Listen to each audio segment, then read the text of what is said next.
Kan aad arkaysaan waa xildhibaan ka tirsan dowladda Israa'iil waxa uuna ka hor aadimay xildhibaanadii kale asoo taagan mimbarka. Waa wax cajiib ah, waana shaqsi ay ku weyn tahay islaamnimadeena. Diinteenu waa mid cajiib ah, wuxuu ku dhaga adeegay oo ku indha adeegay inuu Alle magaciisa kor u xuso, kaas oo mahad dheer ku muujinayo ahdaanka Alle subxaanahu wa tacaala. dowladda Israa'iil ayaan ajandayaashii ay ka doodaysay maalinkaas ka mid ahaa inay xirto albaabadan iskugu dhufato masaajidada gudaha Tel Aviv ku yaala, kuwaas oo laga adimo.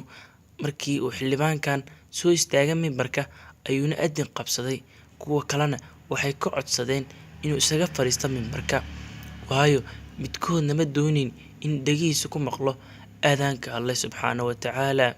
Kirishtanka iyo Yahuudda, munaafiqiinta iyo kuwa mushrikiinta ahba Alle ayaa quraankiisa ku cadeeyay inuu xiray qalbiyadooda iyo dhagahooda iyo indhahooda, waxa uuna ka xiray aayadaha Ilaahay subxaanahu wa tacaala.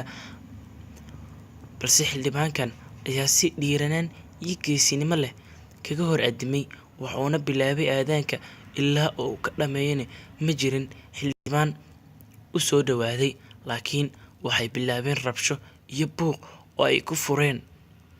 Laakiin bacda rabsho, xildhibaanka ayaa dhameystay aadaankiisa, wuxuuna ku daba qabtay duca. Ugu dambeynna waxa uu ka soo fariistay mimbarka iyaga oo qeylinaya, aad kaga xanaaqsan. Mid walba waa dhididayay, aad ayuuna uga xumaa waxa meesha ka dhacaya.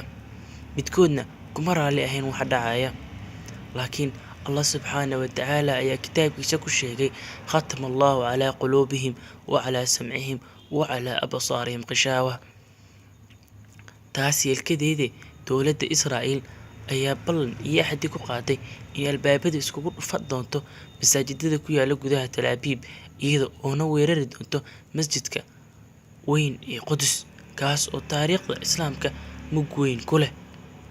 Aynu aragno walaalkayga qaaliga ah oo walaashayda qaaliga ahay, fadlan like iyo subscribe channelkeena si aad wax badan ula socoto.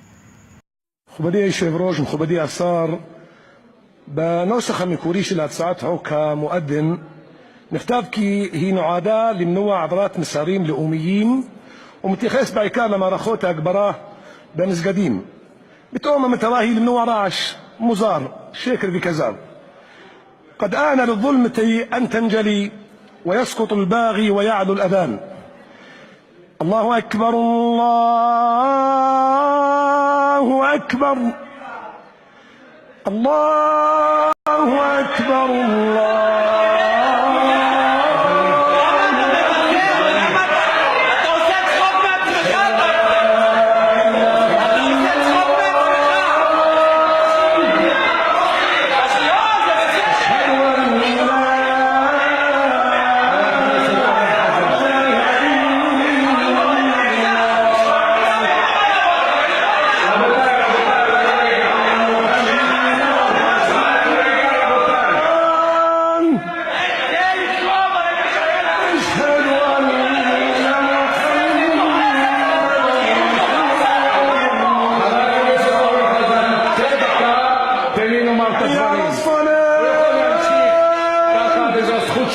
אבל אני חושב שיותר מבזה את העניין של המשל הזה.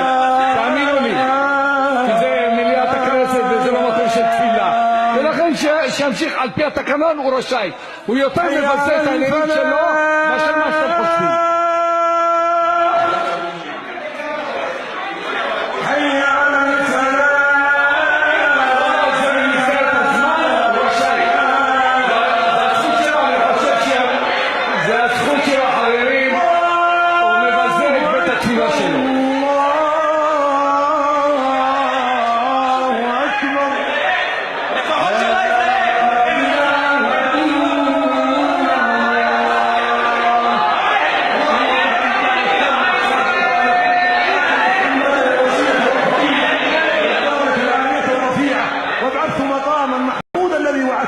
إنك لا تخلف الميعاد وليخسأ الخاسئون.